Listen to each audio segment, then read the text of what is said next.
Good afternoon, good evening, good morning, wherever you are in this wonderful world of ours. This is Ron Tyler with the Emergency Management Associates, coming to you live from the Crossroads of the West in Salt Lake City, Utah. The time right now is 3:57 p.m. on Monday, February 10th, 2020. Following program is a rebroadcast from an original program that was put out yesterday on YouTube, and I wanted everybody to see it now. And so I am rebroadcasting it on the Freedom Revolution Radio Network and the video network feed as well. We hope this gets to you. And that you can, one, enjoy it, two, you can use the information as you see fit to understand the coronavirus and the coronavirus agenda. So that's what the program is about. Please watch it full through the end. This is approximately a 35-minute program. We know it's a little bit long.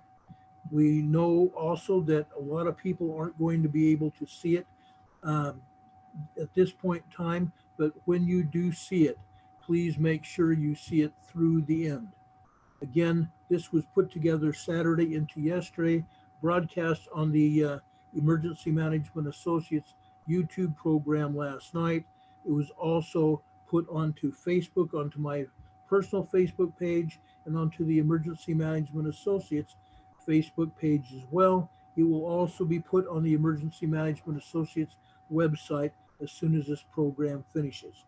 Thank you very much, folks. Please enjoy this program. Again, please watch it to the fruition of the program. The information is very important. Please also note the fair use document on this. This information is being presented for reporting purposes only. It is not being monetized in any way, shape, or form. I am offering it free to the public as a consumer service of the Freedom Revolution Network and the Emergency Management Associates program. With that, have a good day. Enjoy the program. Good afternoon, everyone. This is Ron Tyler with the Emergency Management Associates, coming to you from the Crossroads of the West in Salt Lake City, Utah. It is Saturday afternoon, February 8th, 2020. I want to put this video together for you. It is about the coronavirus and the coronavirus agenda. We hope you stay tuned for the entire video, as the content of this video is very, very important. Please know that we intend on making sure that everyone that can will see this video. That is the most important part of this video, and to understand why it is so important. It is a worldwide pandemic. This virus did not come out of nowhere. This virus was manufactured, and it came out of a Russian lab. This virus was patented by Bill Gates and the Bill Gates Foundation in 2017. We will have more about this virus throughout this video. Please sit down and enjoy it. Please share it widely and make it go viral, literally. Thank you for stopping by. Again, this is Ron Tyler with the Emergency Management Associates. Have a good day.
Jessica Perez, transformed Bethel State Research Center in Virology and Biotechnology, and November into a regional influenza center, and ultimately the World Health Organization collaborating with avian influenza as part of its 2006 G8 presidential preference in infectious diseases.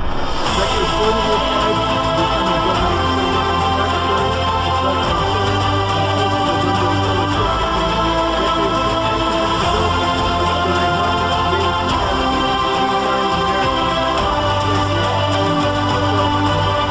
and also the member of Philly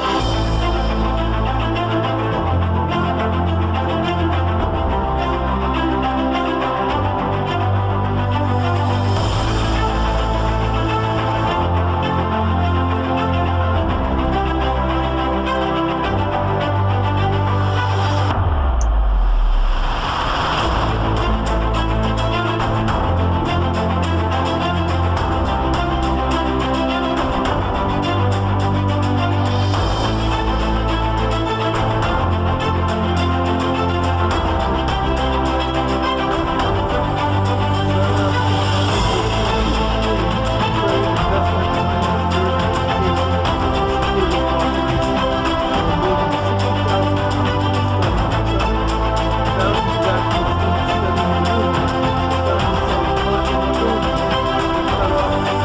the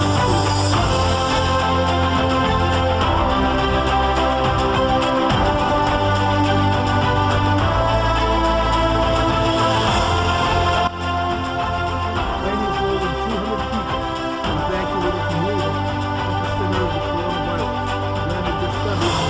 methods: C4, biocontainment, virological, laboratory experimental work, climatic, synthetic, dynamic human. Transportation, extending school closure. A team composed of 44 military, the Brazilian Navy, which carried out the decontamination vehicles and materials used in the transport of Brazilians who arrived at the Annapolis Air Base.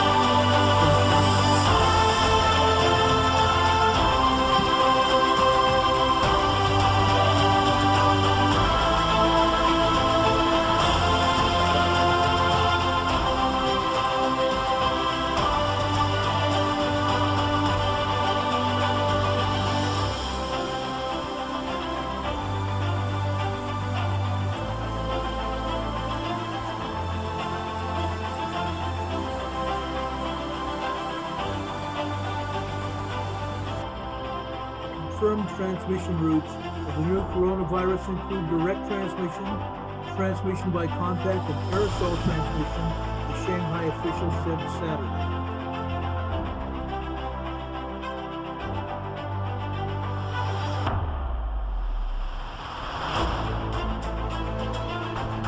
The Chinese couple is being detained and transported to an unknown destination inside a large metal container by medical workers in pink hazmat suits.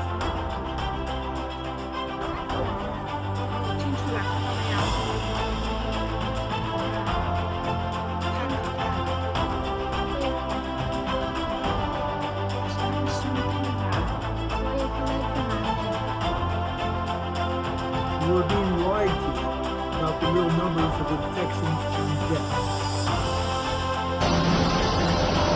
China is spraying its streets at present.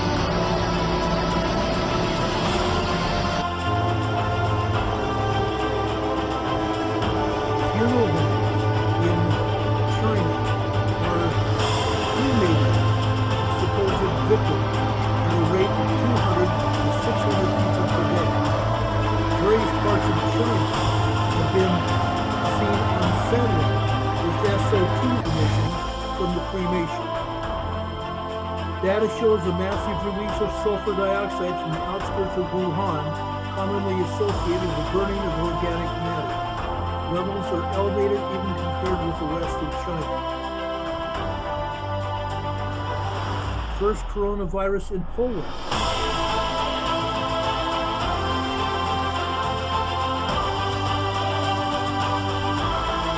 What are the U.S. government's quarantine powers?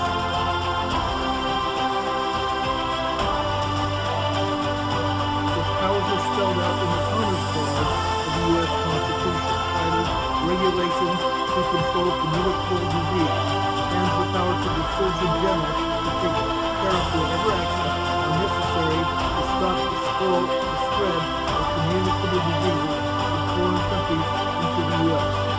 Sephora canceled all makeup services in Australia amid the coronavirus outbreak. Beauty giant Sephora has canceled its makeup services. Thursday, an Australian bride to be contacted 7 News Australia has been informed by the retail chain that it had canceled makeup services. In French Alpine Village, families lined up for coronavirus tests.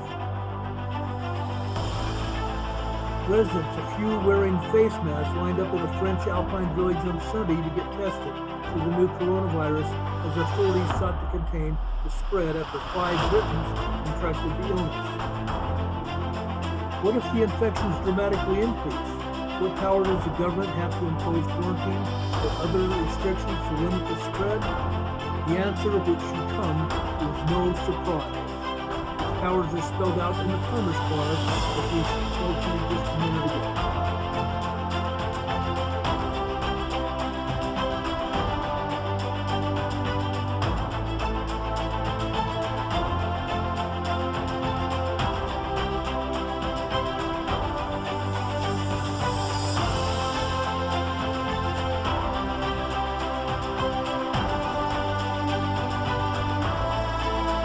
Coronavirus Day 4, reporting.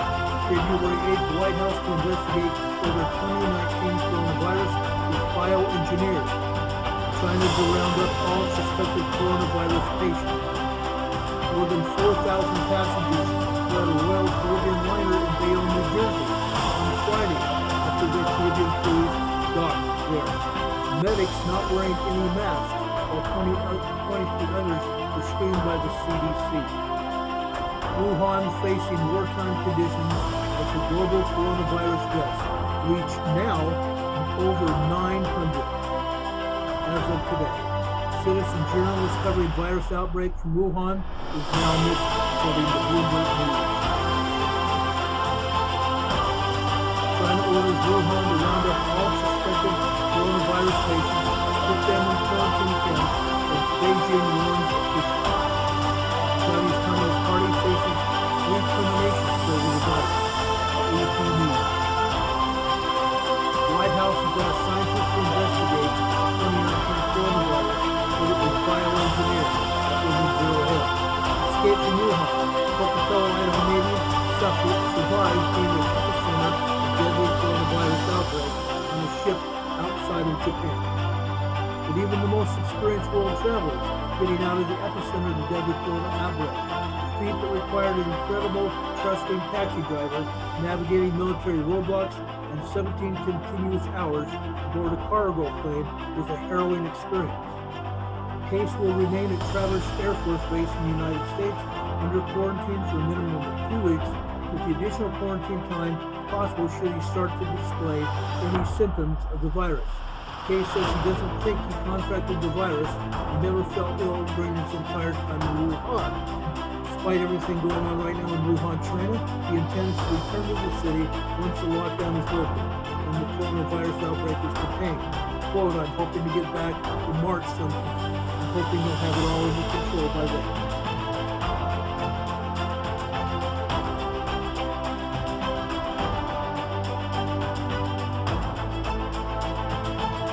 Coronavirus Brighton quarantine passed 5 people in French ski show after picking it up.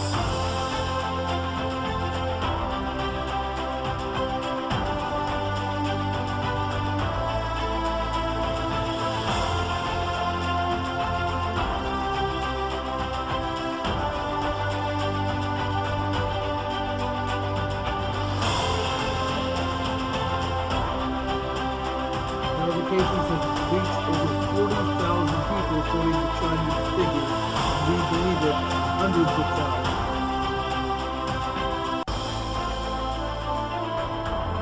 This is a Wuhan suspected coronavirus patient quarantine camp.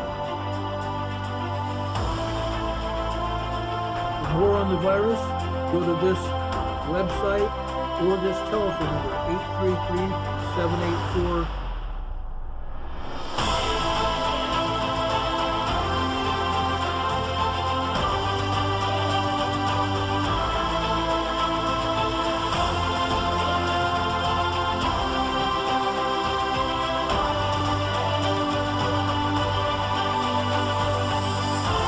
Zimbabwe, 500 suspected coronavirus.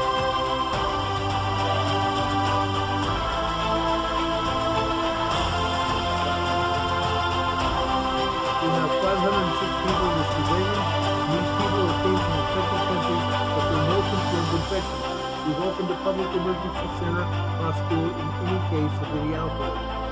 This spreads in a stealth mode because it is a weapon system.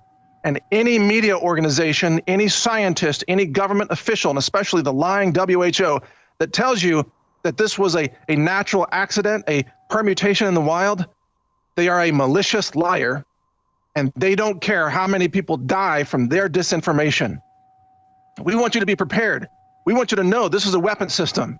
And if we don't escalate our efforts to stop this, we are all threatened by this. The time to get prepared is now. The time to be informed is now. The United States involved in the research, development, and testing of biological warfare agents. They took a coronavirus and they DNA genetically engineered it into a biological weapon known as SARS. So SARS itself is already a biological warfare weapon. And then they super-dupered it, supercharged it, again, with DNA genetic engineering, maybe synthetic biology, to add into SARS, HIV, as Alex correctly pointed out, that Indian study, and the flu virus. And then they gave it these gain of function. A Belen teacher who went to China to teach English is now trapped there. She's in the epicenter of the coronavirus outbreak. Getting home is proving impossible. News 13's Rebecca Atkins spoke with her today over Skype. I was looking for a new adventure. Coming to China for a year to teach kids English was exactly what Sheila Armijo thought she needed. This country is beautiful. It is a beautiful country and the people are kind. When she arrived in December, everything was going well, minus a little culture shock. To do all of this on my own and not speak the language of the people around me has just been so hard. But then the coronavirus broke out in Wuhan, not far from where Armijo is living in Chongqing. So far, the respiratory illness has killed 600 people. When the government said nobody goes anywhere, all the roads are closed, everything just came to a halt. Armijo says she's only been able to leave her apartment twice since the city was put on lockdown and is trying to keep busy. I've been downloading books, journaling, a lot of tears, just talking to people from back home. She says the only places open are supermarkets. When you enter the supermarket, they actually take your temperature. And I saw them turn a couple of people away just because I guess their temperature didn't read correctly. The teacher from Belen says the situation has not only been hard on her, but for her family back home. They're going absolutely nuts. And actually, I've made the decision to try to get home, and they make it sound like it's an easy process, and it's not an easy process. While she works through the red tape, she'll be cutting her teaching plans short, and coming back to China is a distant thought. If I go home, it's going to be real hard stepping back on that plane to come back. Rebecca Atkins, KRQE, News 13. Armijo says she's been working with the embassy to try to get home, but she doesn't have her passport. She had to send it in when she applied for her visa.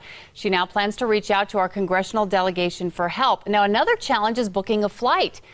Many airports are not open, and those that are open only accept payment from people who have a bank account in China, which she does not. We've been speaking for a couple of days now with passengers on board the Diamond Princess. We've been asking them to take videos and send them to us, which we've showed you.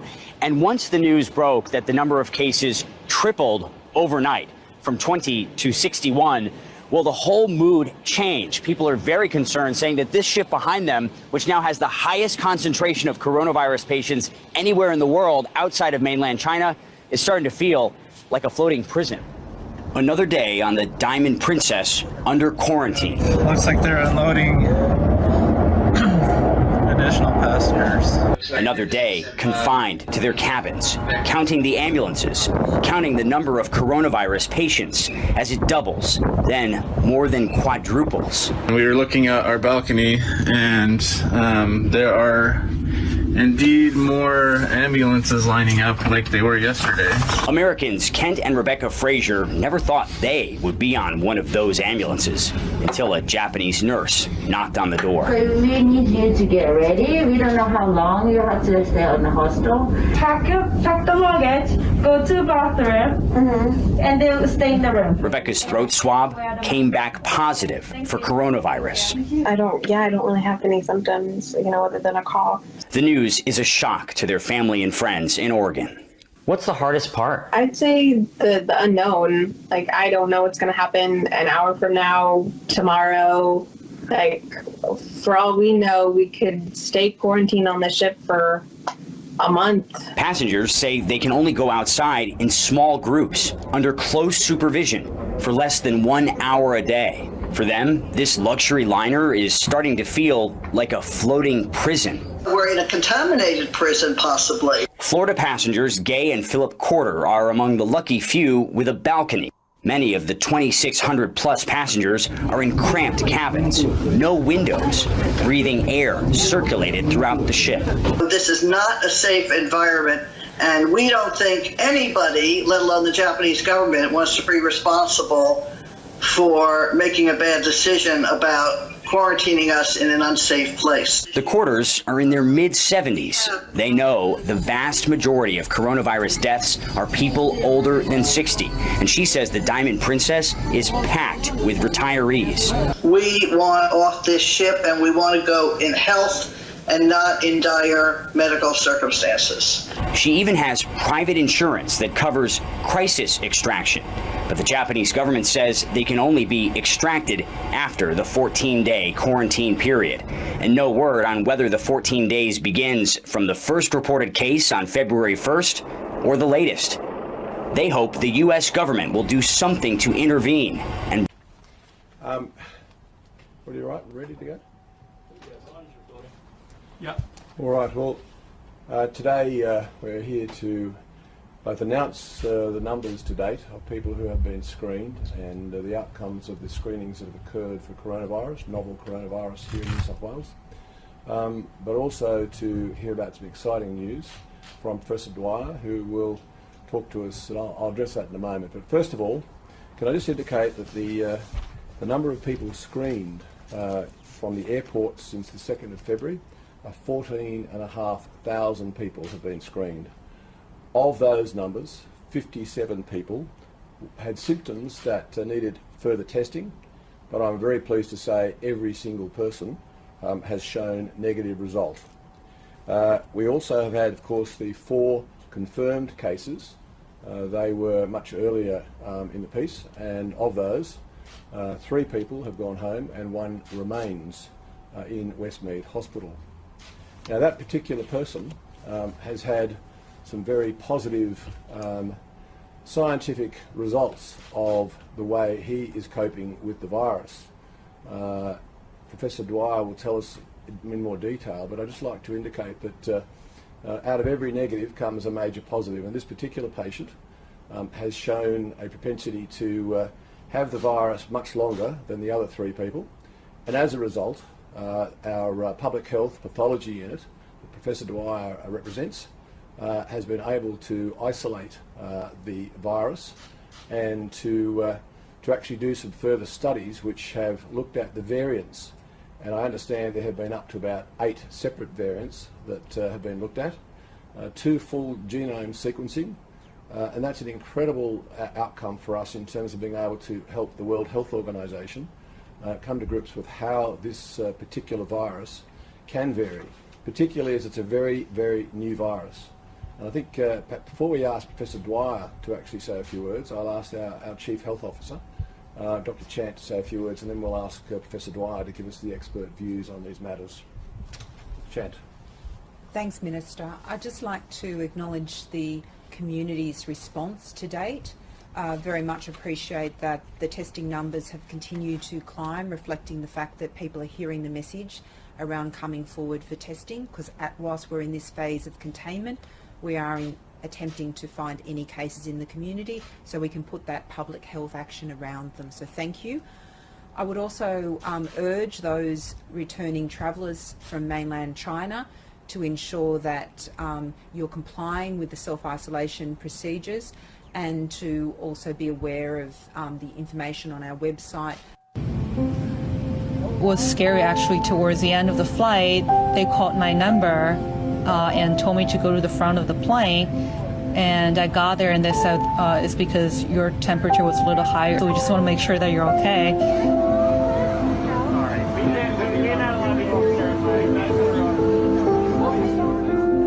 My name is Ningxi Xu. I was born and raised in Wuhan. I went back to see my family for the Lunar New Year, but unfortunately was stuck there because of the lockdown. My view on it and my sentiment changed dramatically from when I landed in Wuhan and when I left. So I went from someone who had never even heard about the coronavirus to being very concerned about the well-being of so many people in the city. I've heard more and more cases of family friends who went to the hospital but couldn't get treated or even tested. So definitely it just hit me very hard that people I know are being impacted by this. My mom's friends, we're pretty sure they are infected, but they went to the hospital and couldn't get tested just because there was no capacity. So they were sent home and they just tried to recover at home, and thankfully they're doing better now, but I think it could have gone much worse. Being home wasn't that bad because I had my family to be with.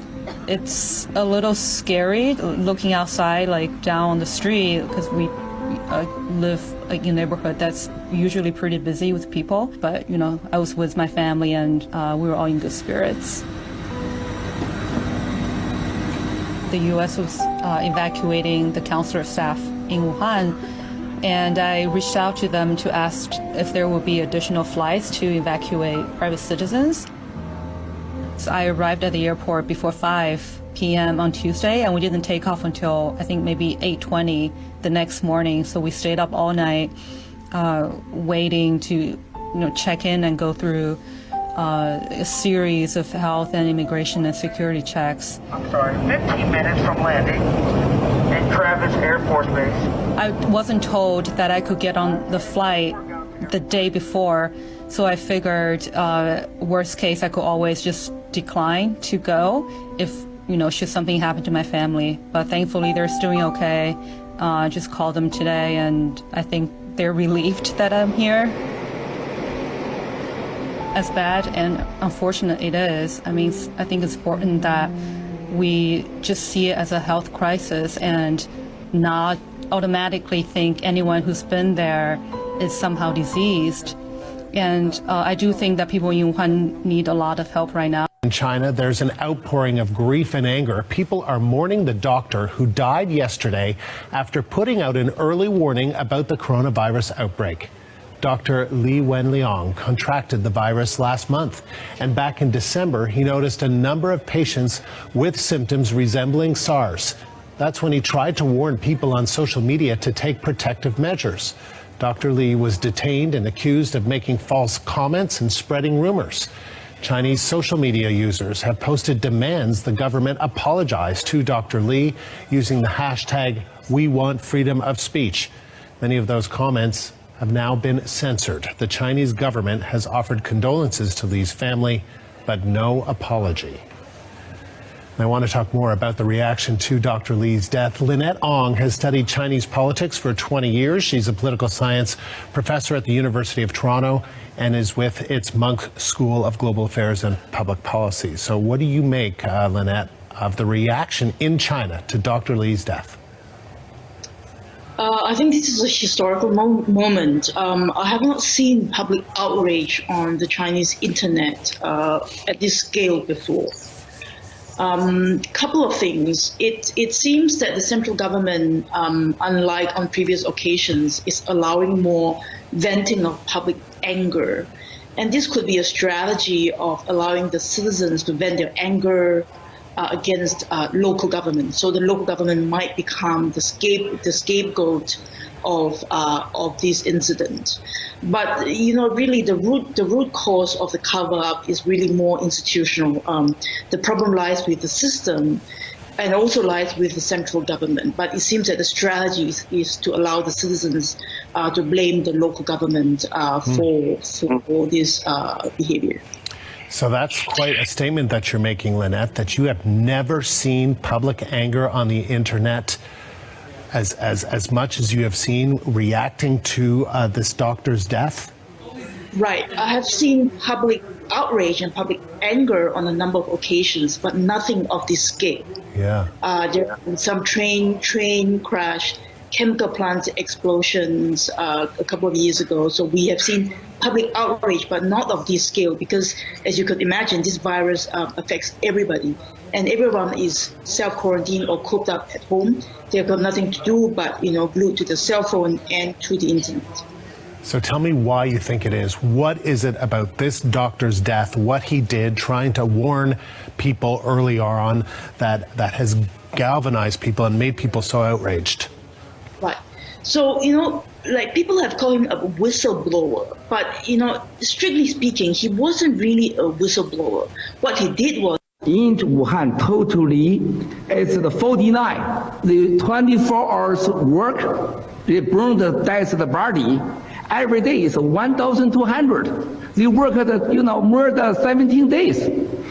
Only Wuhan, but now they is in the megapolis. It's a quarantine out of China. It's 250 million people. How many people really get confirmed case? And this is outbreak. But this is the outbreak in half of China, 200 million people. So I get the inside information. Is the truth is 1.5 million people is the not only emotion, is the confirmed case. And the death of the people now is the burned body more than 50,000, not 30,000. The biggest and the most important story in the world, the Wuhan coronavirus. This coronavirus is a catastrophe on the scale of Chernobyl for China. But actually, it's probably worse than Chernobyl, which was localized in its effect. The coronavirus could result in a global pandemic. While you were all sleeping overnight, the number of diagnosed cases in China increased by 30%. Now, let me be clear, that's not new cases, that is just newly admitted cases. It is probably several orders of magnitude higher than that. Also, while you were sleeping, China now has its entire border with Russia closed. 2,600 miles, Russia has closed that border. El Al has shut down travel between Israel and China. Air France has shut down travel between China and France. And that's in addition to all the other countries that have already shut down travel. From what we know so far, and there's still many unknowns, this virus could have both a long incubation period, as much as 14 days, and individuals could be contagious while asymptomatic, which was not the case with SARS in 2003. Furthermore, from some cases, it appears the virus could be aerosolized, which means it doesn't require the kind of contact that you have with, say, a married couple kissing each other or a family living in close quarters in a hotel or apartment, but rather the distances we are all sitting apart right now. Yet China is still lying about all of this. They've been lying about it from the very beginning, and you don't need their history of lying about SARS in 2003, though it is relevant here. You just have to see what's happened over the last 2 months. We now know that the first case manifested no later than December 1, even though China didn't reveal it to the WHO until a month later on December 31st, when they continued to hide it from their own citizens. And they continued to say that it had been contained inside Wuhan. Today, it is in every single province in China.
Thank you for watching this emergency broadcast from the Freedom Revolution Network. We want to thank Freedom Revolution Network for sponsoring us on this program. We also want to thank you, My Patriot Supply, for being a resource and also for being a advertiser on our program. Thank you all very much for being here. We will see you later tonight in approximately 1.5 hours from now for our regularly scheduled Monday night program. Have a good day, everybody.